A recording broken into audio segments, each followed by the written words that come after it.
Sini kamu, sini. Kita ke Jogja.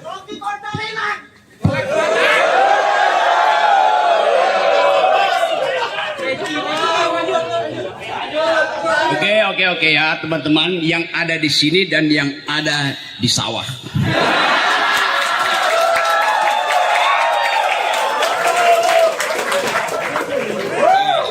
Pelan-pelan. Iya nanti saya ke situ. Oke, saya akan ke situ nanti. Dengar saya dulu ya, oke. Saya pasti ke situ, tapi dengar saya dulu. Iya, pasti. Oke. Tadi dimulai dengan apa? Oh, dimulai dengan data atau dengan Panggung. Oke.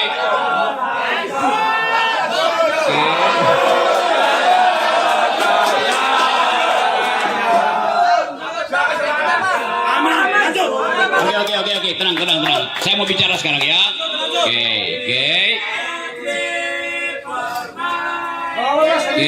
Oke, pelan-pelan. Saya mulai ya.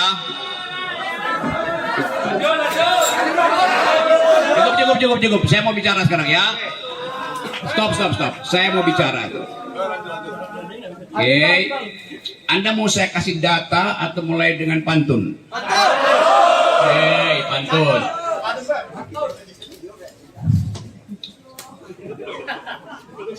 Pohon jati tumbuh di sawah. Kalau nggak ngerti, jangan marah.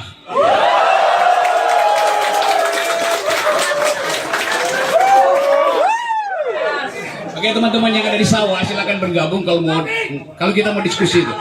Ya kita mau diskusi itu. Oke.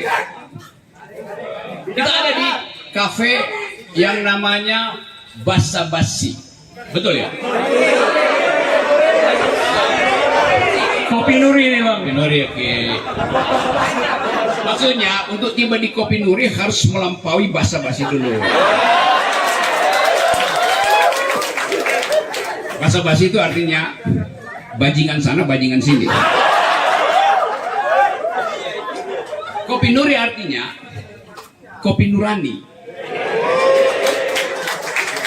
Jadi kita ingin asuh Republik ini dengan nurani sambil melewati bajingan sana, bajingan sini. Nah itu. Oke.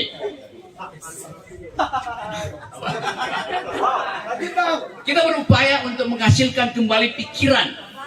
Karena itu saya berada di komunitas pikiran. Kopi Nuri. Kopi artinya komunitas pikiran.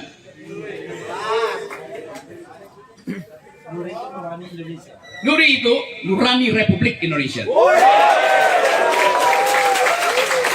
Jadi mereka yang ingin ngopi dan ingin mengejar kicauan Nuri, sebaiknya masuk ke sini, nggak usah di luar. Gitu. Oke, saya baca di situ. Yogyakarta, kota pelajar budaya bermartabat.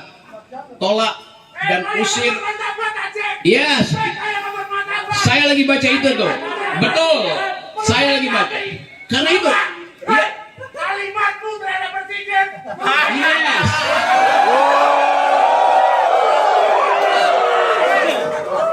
Saya baca ulang ya. Mas, saya baca ulang ya. Yogyakarta, kota pelajar budaya bermartabat. Oke. Ya justru itu. Iya betul.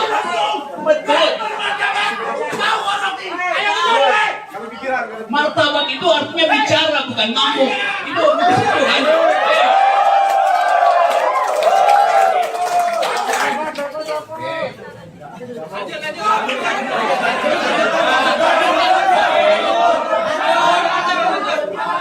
Oke ya teman-teman, saya cerita dulu pengetahuan saya tentang Yogyakarta sejak tahun 90, melampaui teman-teman yang di sawah. Tahun 90 saya bolak-balik ke penjara Wirogunan untuk menegakkan martabat demokrasi, karena teman-teman saya di penjara di situ oleh Orde Baru. 2 bulan saya nongkrong ini. Bikin pledoi supaya demokrasi itu diucapkan kembali. Hari ini saya mengucapkan itu.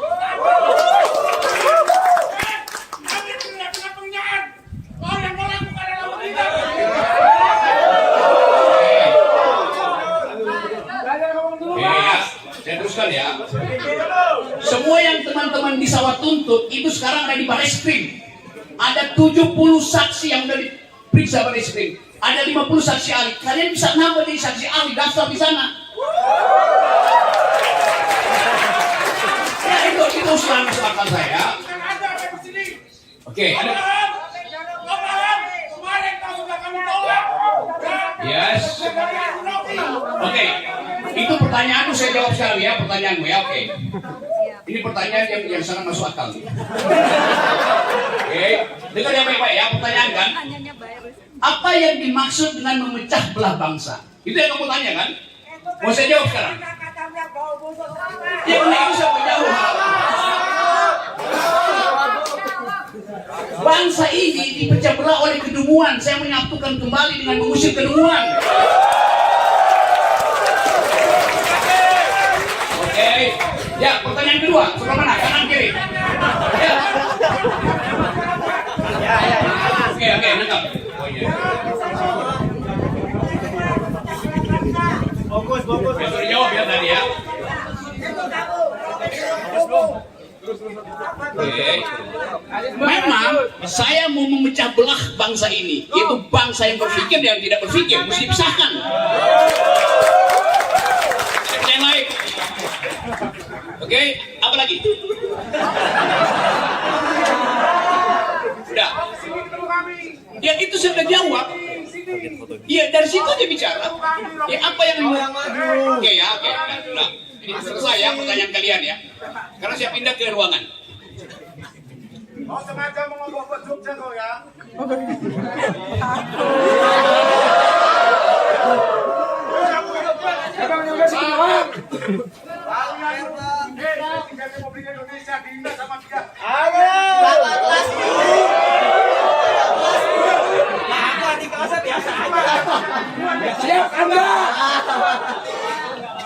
Sekarang saya terangkan betapa korupsi itu menghina akal pikiran, sehingga ada tadi data diterangkan oleh Refli Harun bahwa 4 orang Indonesia menguasai kekayaan 50% negeri ini, sehingga kita jadi miskin, sehingga kalian yang ada di sawah juga jadi miskin.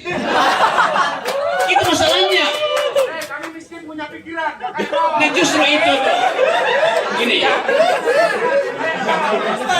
Nah, saya ingin ada pikiran dan tidak miskin. Gak ada gunanya miskin. Jadi saya ingin miskin dengan pikiran. Lebih bagus punya pikiran tidak miskin. Karena itu kita mau bongkar penyebab kita miskin, termasuk kalian adalah korupsi. Oke? Nah, ada bagus ya. Saya mulai dengan kemarin saya ada di DPR. DPR hendak membuat pansus tentang BLBI.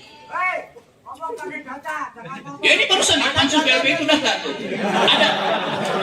Ada 600 triliun. Ada 600 triliun APBN yang harusnya merupakan hak kalian yang di sawah, tapi tidak bisa diambil negara karena dirampok oleh BLBI. Data itu satu, oke? Dapat ya poin, oke? Nah karena itu, yaudah udah boleh masuk, silakan. Diskusi, yuk, ayo. Lebih baik Anda masuk di sini daripada saya keluar, karena ini mic-nya nggak. Ya udah masuk aja di sini.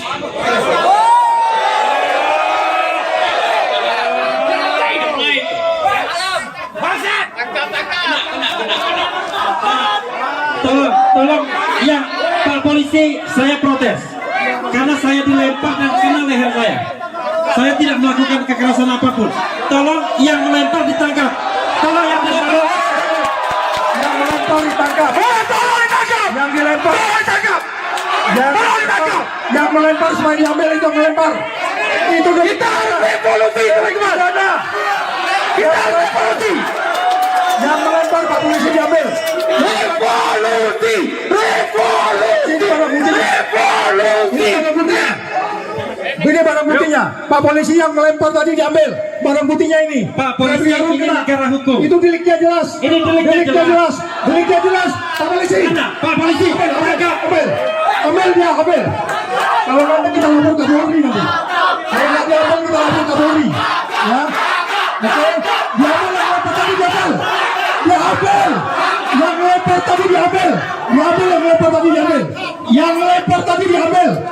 delik pidana. Delik pidana. Itu pidana kekerasan.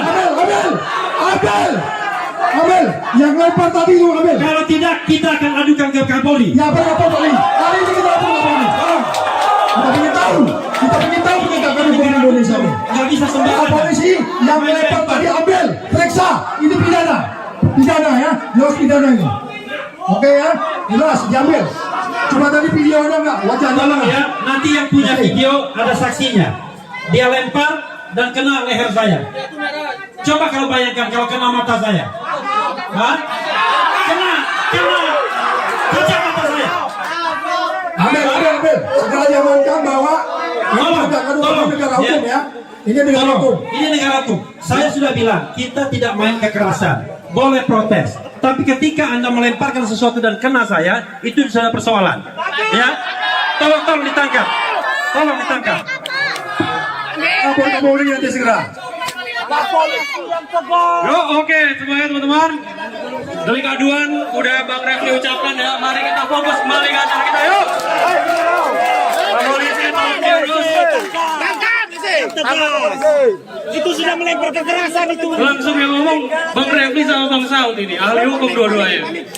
Langsung praktek. Oke. Kan ya di sini jari dia ada di sini nanti. Sidik jari dia ada di sini. Ada 2 sidik jari. Refli 1, dia 1. Oke. Kita percaya Pak Polisi. Oke.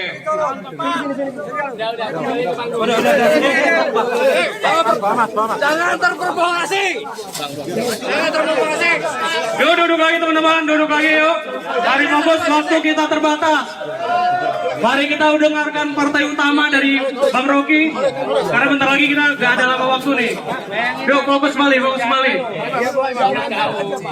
Kita lawan dengan pikiran, delik aduan dan lain-lain. Tapi jangan kekerasan fisik, setuju? Oke, kita lanjut Bang Rocky. Oke, selanjutnya. Ini bagian kedua saya mau terangkan. Mengapa ada kemarahan? Karena ada kemiskinan. Mengapa ada kemiskinan? Karena tidak ada kritik terhadap kebijakan yang menyebabkan kemiskinan. Karena itu saya bicara terus dalam upaya untuk memberantas kemiskinan supaya tidak ada kemarahan. Jadi hak-hak kita untuk mengkritik pemerintah itu dijamin oleh undang-undang. Hak Anda untuk memuji pemerintah juga dijamin undang-undang. Yang tidak dijamin undang-undang adalah Anda melakukan kekerasan, itu tidak dijamin undang-undang. Anda mesti ditangkap. Ini berlanjut terus. Kemarin saya di Barreskrim. Di dalam kantor Barreskrim bisa ada persekusi.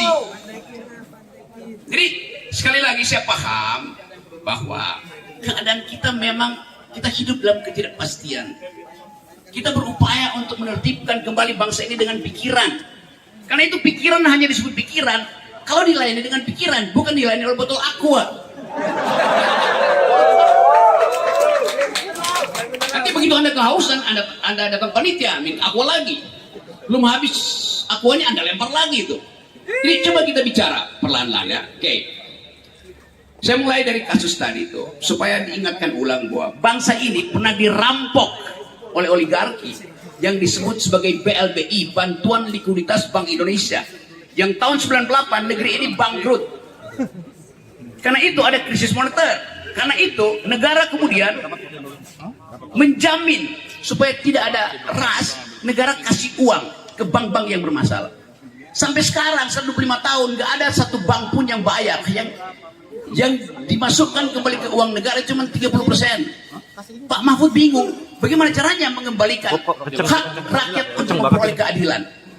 APBN kita setiap tahun bayar 160 triliun untuk utang yang kita bayarkan pada para pencoleng negara di 98. Jadi ya kita akhirnya harus memakai APBN untuk membayar kejahatan. Itu soalnya.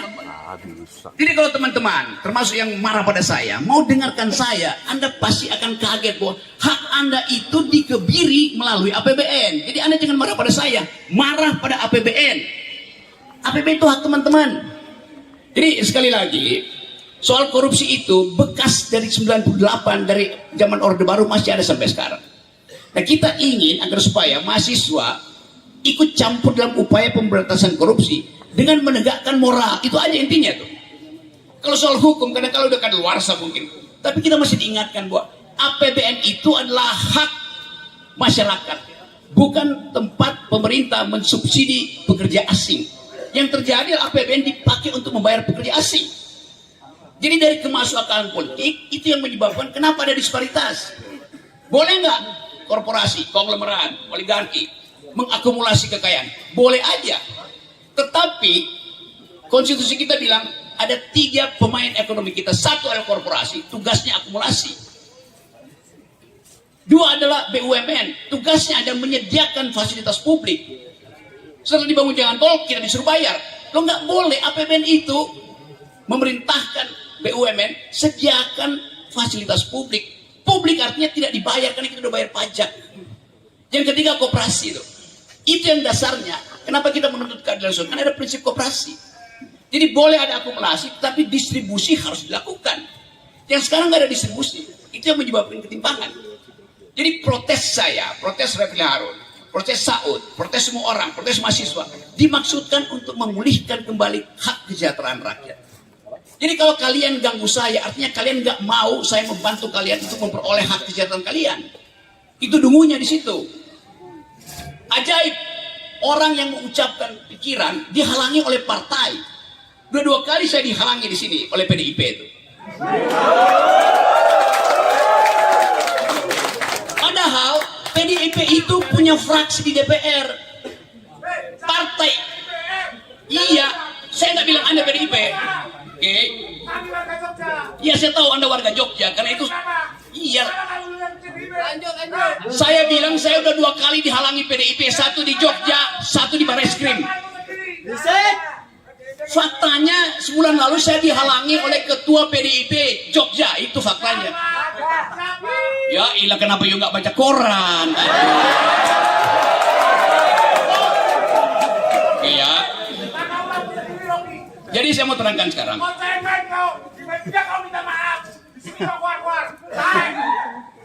Minta maaf dan keluar-keluar beda. Oke, saya terangin beda. Oke, jadi maksudnya saya nggak bisa bicara karena tidak boleh keluar-keluar. Jadi saya udah 2 kali dipersekusi oleh PDIP, 2 kali loh. Pertama di Jogja, kedua di rumah saya, ketiga di Barreskrim. Aku udah 3 kali. Saya mau terangkan bahwa kalau partai punya perwakilan di DPR, dia nggak boleh melarang rakyat untuk memprotes. Ya kan saya udah nggak keluar-keluar, sampean kok masih marah. Jadi ya datanya itu 3 kali saya dipersekusi.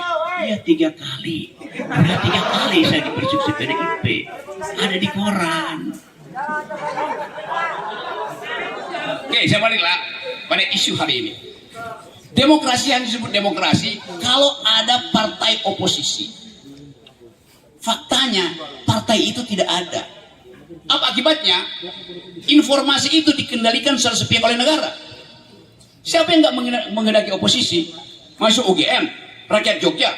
Rakyat Jogja terkenal dengan karakter oposisi. Kalau dia nggak setuju dengan kebijakan raja, dia lakukan PP. PP itu ada fasilitas kebudayaan Jawa untuk memprotes kebijakan raja. PP itu apa? Diam di depan istana raja, bukan ngamuk.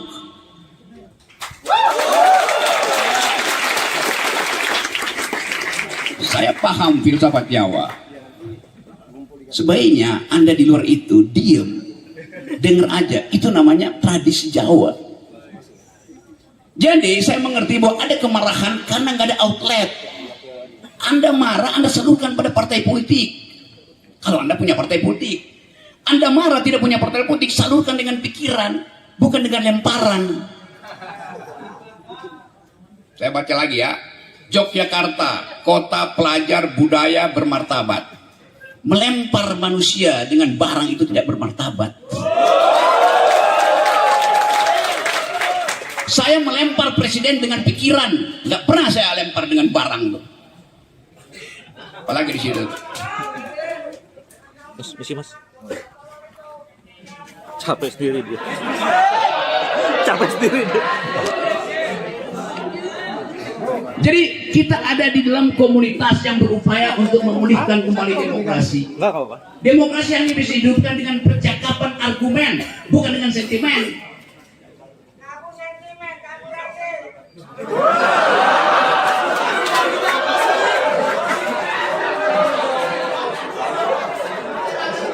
Coba Mas, coba hafalan minggu lalu itu dibuang aja. Itu hafalan dari minggu lalu, ngapain itu? Oke, Anda tahu nama saya, namamu siapa? Nama kamu? Siapa? Iya, nama saya kamu tahu, nama kamu? Oh, nama kamu turun sini, oke. Menurut Master turun sini,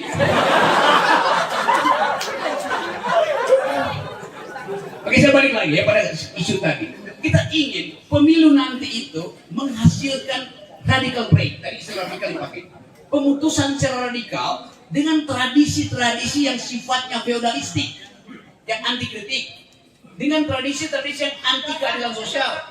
Negeri ini diasuh dengan prinsip sosialistis, bukan kapitalistis. Orang, ya, pertanyaannya, Bagusan bedakan mana kritik dan mana itu.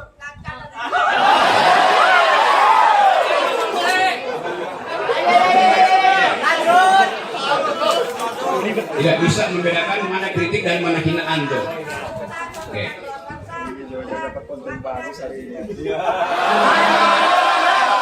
Oke, saya kutip. Kata Pak Jokowi bilang ini urusan kecil.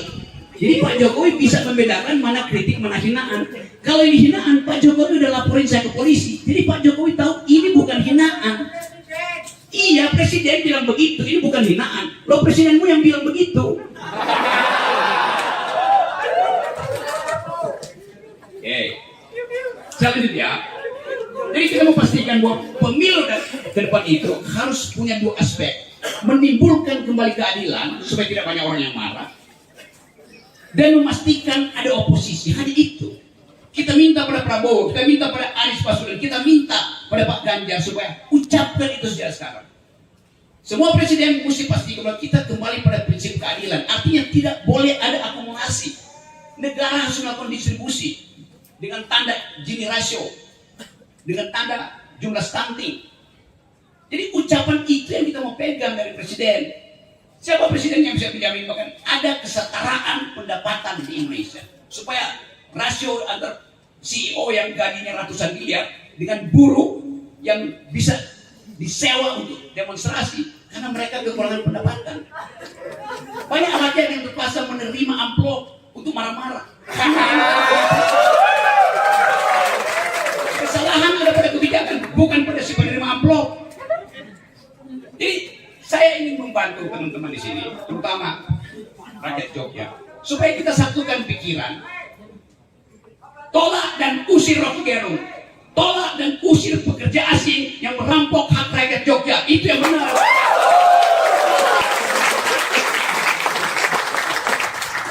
Oke, sampai di situ dulu pertanyaan.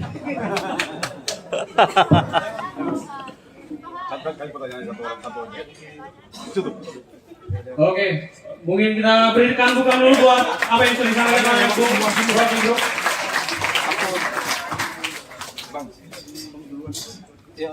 Oke, mungkin mohon maaf teman-teman karena mungkin situasi dan juga tadi sesi tanya jawab ternyata sudah dilakukan pada saat tadi Bang Rocky menyampaikan. Jadi mohon maaf sesi tanya jawab kita tidak adakan dulu untuk pertemuan kali ini. Karena tadi juga sudah banyak pertanyaan kata Bang Rocky dan kata Bang Sao tadi juga banyak momen-momen hari ini. Semoga membekas juga di teman-teman melihat bagaimana realitas demokrasi kita. Juga teman-teman juga tahu bahwa korupsi juga merupakan permasalahan utama dari kebebasan dan bersinambungan dengan dengan kesejahteraan kita. Mungkin untuk penutup, aku pengen tutup dengan pantun juga karena tadi kita buka dengan pantun. Lupa ya. Oke, mungkin kita tutup. Wassalamualaikum warahmatullahi wabarakatuh. Terakhir teman-teman, karena situasi seperti ini, kami minta bantuan teman-teman mahasiswa menggunakan kekuatan fisik, tapi tapi jangan main fisik, setuju? Oke.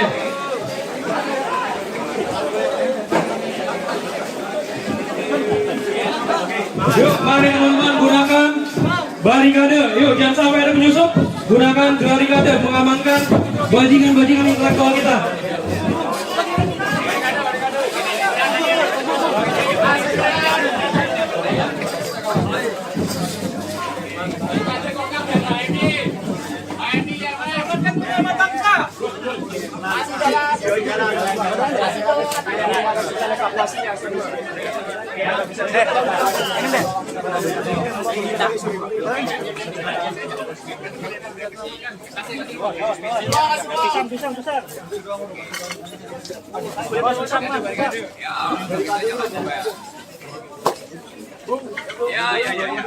Tapi jangan berhenti.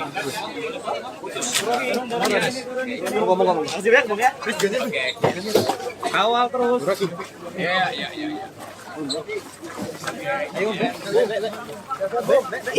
Mana sih? Mana orangnya? Yang mana ini jalannya? Oke. Tanggapan Pak Rocky. Apa? Kita tanggapan.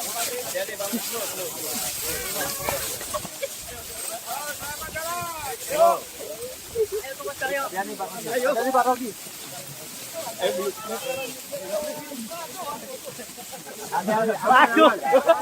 Aman banget. Hati-hati batik. Aman. Aman.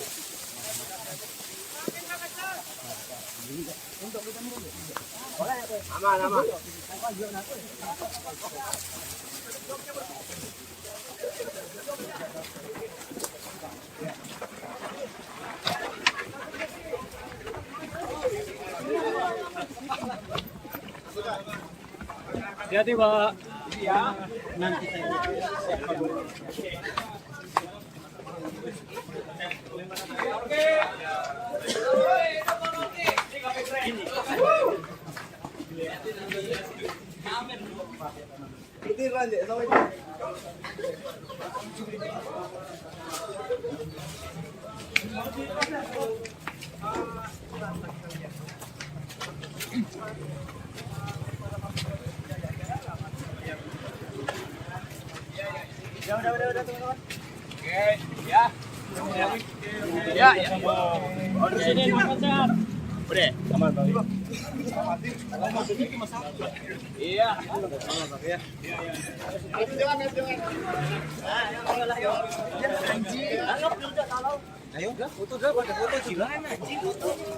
Gimana udah masuk?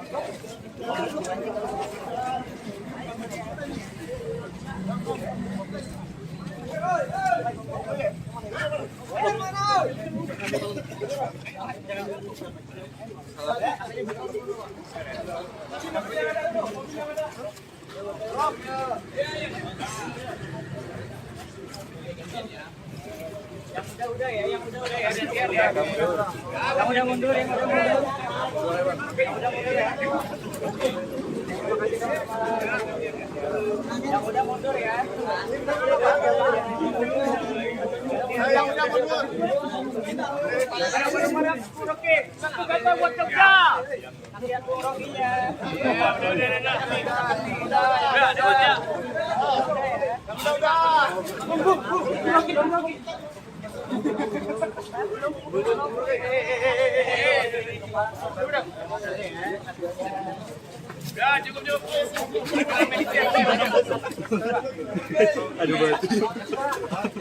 Aman.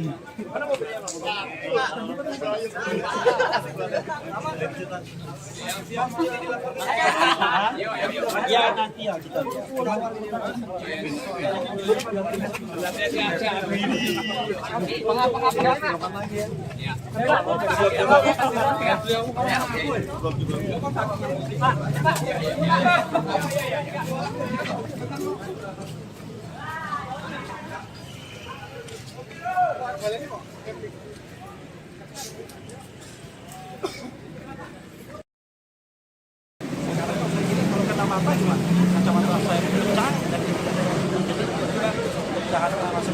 Kan dekat sekali di sini saya kata.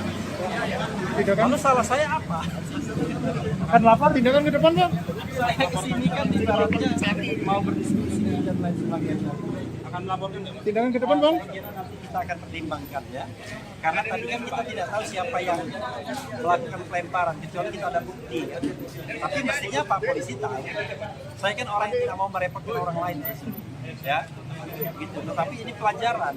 Coba bayangkan kalian dilempar dengan senjata tajam, gimana? Ya kan?